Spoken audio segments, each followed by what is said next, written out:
Hello, everybody. Welcome back to the podcast. My name is Raphael. I am a certified life coach, meditation guide, and I'll be your host for today's episode.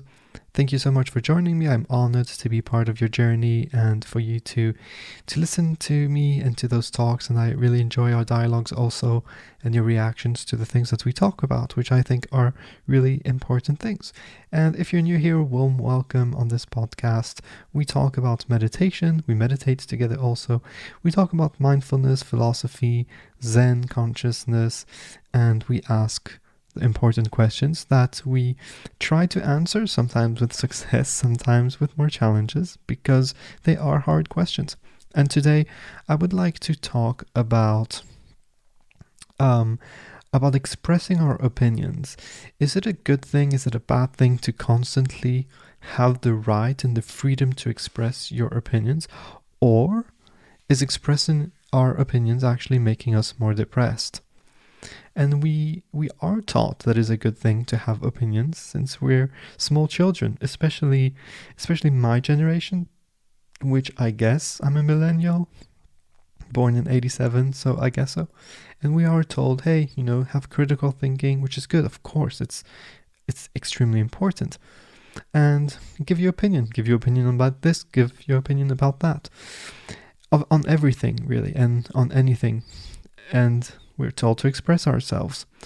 Or the saying, you're entitled to your own opinion. You're entitled to your own opinion. And I would like to make a side note that the word entitled, to be entitled, entitlement, is just an easy word to say a deficiency of gratitude. This is entitlement. It's a deficiency of gratitude. And so we're told that it's a good thing when we read and when we learn to think critically.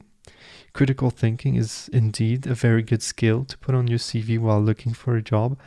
And it is a very good skill to have in your own life, especially when we're bombarded by inputs, by the news and social media, advertisement and so on. You need to have critical thinking, otherwise you just follow what everybody just tells you, and some people don't have your best interest in mind. So critical thinking is indeed very important.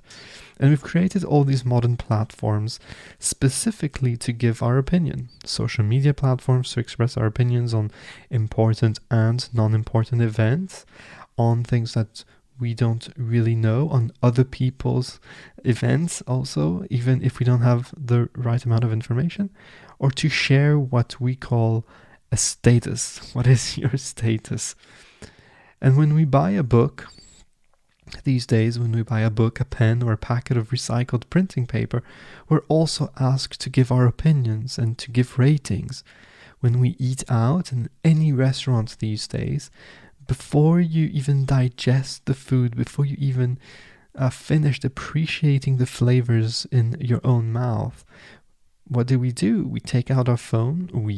When I say we, I don't mean me or you specifically, but it is common to take out the phone, to hop on TripAdvisor or an app of the sort, and to give your opinion. In 2021, we are all food critics, tourist guides, we're all political reporters, and recycled printing paper experts. And I'm not necessarily saying that this is a bad thing per se, but the problem is that we have lost the ability to put that critical thinking, that constant judgment and opiniation. I'm not sure that's a real word, but I like it. That opiniation take over all of our life experiences. We've lost the ability to sit back and simply observe an event and experience an egg roll, or piece of recycled paper, without engaging our ego to the occasion. And that is quite dangerous. We are constantly engaging our ego. We've lost our ability to step back and to experience life.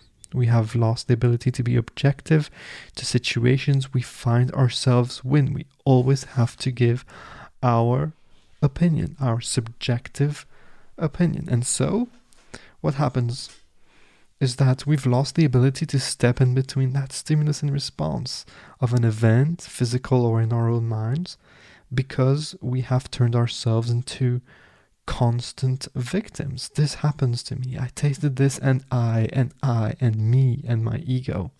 And because we're used to giving our expert opinions on everything, and now with the virus, of course, we all became virologues and doctors. So even on topics that we do not understand, sometimes that we don't even care about, we engage our ego into all events of our lives and become reactive to all stimulus, not proactive, deciding what is the best response, not creative, finding creative solutions to challenges, but we become instantly reactive. I taste something that I don't really like, boom, I react, I express my ego on TripAdvisor.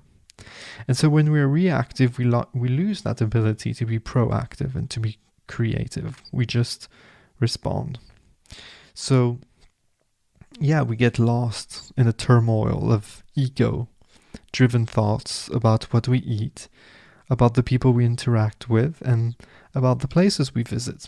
What does that do? We overthink, we ruminate, our heartbeat gets faster, our breathing gets shallower. We need to develop the ability to stand back and simply observe with no judgment, putting our ego aside for a few minutes and without taking everything personally. It is not always about me. This will help us get rid of a multitude of sufferings when we stop engaging our ego in everything we see, feel, or experience, because we remove the burden of being emotionally involved in actions that we cannot control. We learn to let go. We finally get peace because this and that, it doesn't necessarily concern us. This is easier than done, of course, but with practice it is possible. What kind of practice, you may ask? Well, mindfulness, meditation helps, of course.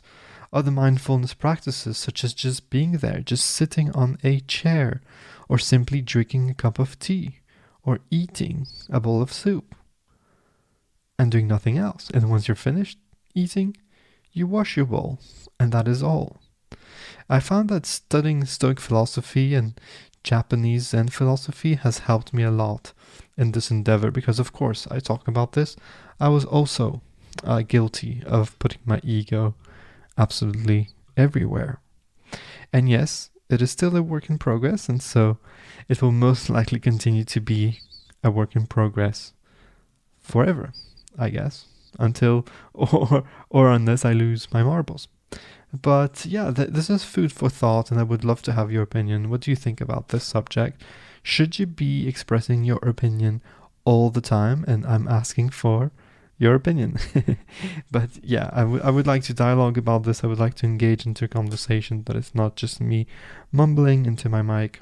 And it's always really interesting to talk to you and to see where you agree, where you disagree. So hit me up. All the contact information is in the description to this episode. Take care. I'll see you soon. Bye bye.